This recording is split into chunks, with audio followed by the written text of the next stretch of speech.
السلام علیکم ناظرین، تو آج کی سب سے بڑی خبر، پاکستان کے فارن منسٹر شاہ محمود قریشی نے ایک اہم اجلاس کے لیے چین کو مدعو کیا، اور اب پاکستان نے ایک اہم اجلاس کے لیے طالبان کو مدعو کیا۔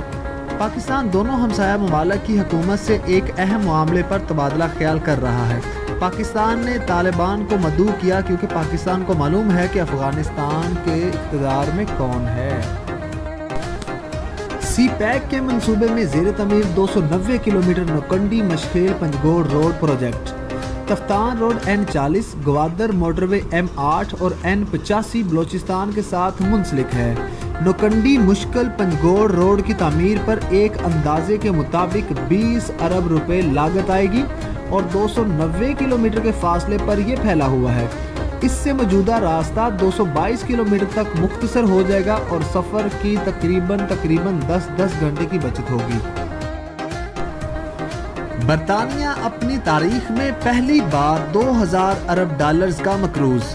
یہ افغانستان میں امریکہ کے بعد نیٹو کا سب سے بڑا اتحادی تھا، شیروں نے عبرت کا نشان بنا دیا۔ برطانیہ نے صرف افغان جنگ میں اپنے ہزاروں فوجی مروائے اور ہزاروں فوجی لولے لنگڑے ہو کر واپس گئے۔ نیو بلاک کو پاکستان لیڈ کرنے جا رہا ہے۔ بیجنگ پاکستان کی بیک پر رہے گا۔ فرقہ واریت سے ہٹ کر تمام اسلامی ممالک کی اپنی فوج، نیٹو طرز کی، کوئی پاکستانیوں کو سعودیہ سے نہیں نکال رہا، لیکن پاکستان امریکہ اور اسرائیل کی بذریعہ سعودیہ نہیں سنے گا۔ پاکستان اپنی پالیسی پر چلے گا انشاءاللہ۔ افغان طالبان کا وفد کئی دن پاکستان میں گزاریں گے۔ پاکستان کے خارجہ اور دوسرے اعلیٰ حکام سے ملاقاتیں کریں گے۔ کتنے دن یہاں رہیں گے فی الحال کوئی خبر نہیں۔ اطلاعات کے مطابق افغان صوبے غزنی کے ضلع دایک کے صدر مقام میں گورنر کے دفتر کو زوردار خودکش بم دھماکے سے اڑا دیا گیا، جس میں کئی فوجی ہلاک اور زخمی ہوئے ہیں۔ ہندوستان فوج کے سپاہی منیش کارپینٹر، جو 6 دن قبل بارامولہ کے علاقے سلوسا کریری میں JK فورسز کی جوابی کارروائی میں شدید زخمی ہوئے تھے، آج دم توڑ گئے۔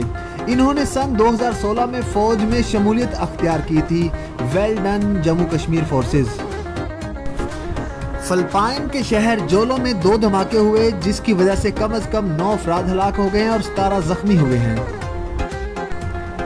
پاکستان کے علاوہ جرمنی، بنگلہ دیش، انڈیا اور امریکہ کی فوج بھی بزنس کرتی ہے، بلکہ امریکی خفیہ ایجنسی CIA تو ڈرگز کا بزنس کرتی ہے اور اپنے اکثر اخراجات وہ ڈرگز کے کاروبار سے پورے کرتی ہے۔ پاکستان کی سعودی عرب پر میزائل اور ڈرون حملوں کی مذمت۔ پاکستان کی میزائل اور ڈرون حملے ناکام بنانے پر سعودی عرب کی تعریف۔ پاکستان کے ترجمان دفتر خارجہ کا کہنا تھا کہ پاکستان سعودی عرب کی مکمل حمایت کا اعادہ کرتا ہے اور ایسے حملے فوری طور پر روکے جائیں۔ اسرائیلی وزیر اعظم بنجمن نیتن یاہو کی امریکی وزیر خارجہ سے ملاقات کے بعد میڈیا ٹاک میں انہوں نے کہا کہ مزید اسلامی ممالک جلد ہی اسرائیل کو تسلیم کر لیں گے، جبکہ مائک پومپیو نے اس موقع پر کہا کہ امریکہ خطے میں اسرائیلی فوج کی بالادستی کو یقینی بنانے کے عزم پر قائم ہے، خطے میں اسرائیلی بالادستی پر کسی صورت سمجھوتا نہیں کریں گے۔ سابق وزیر اعظم پاکستان نواز شریف کی سعودی عرب اور پاکستان میں اہم شخصیات سے رابطوں میں تیزی، جبکہ دوسری طرف سعودی فنڈر ڈیزل فضل الرحمان حکومت مخالف تحریک چلانے کے لیے ایک بار پھر سرگرم ہونے کو تیار۔ ANF کے سپاہی جلال الدین زخموں کی تاب نہ لاتے ہوئے چل بسے، جو 10 اگست کو چمن دھماکے میں زخمی ہوئے تھے اور ان کو CMH کوئٹہ میں داخل کروایا گیا تھا۔ کراچی میں مہاجر قومی موومنٹ کی جانب سے مختلف علاقوں میں جنوبی سندھ صوبے کی وال چاکنگ کر دی گئی۔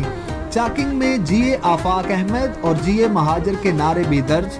وال چاکنگ لائنز ایریا سوسائٹی، خداداد کالونی اور دیگر علاقوں میں کی گئی۔ جنوبی وزیرستان میں پاک فوج کے جوان معمول کی گشت کے دوران مقامی بچوں کی فرمائش پر کرکٹ کھیلتے ہوئے دشمن کے نفرت انگیز نعرے قبائل کے دل سے اپنے محافظوں کی محبت کبھی بھی نہیں نکال سکتے انشاءاللہ۔ کرپشن کے کیس میں سیکرٹری سندھ لوکل باڈیز روشن شیخ کو نیب نے سندھ ہائی کورٹ سے گرفتار کر لیا۔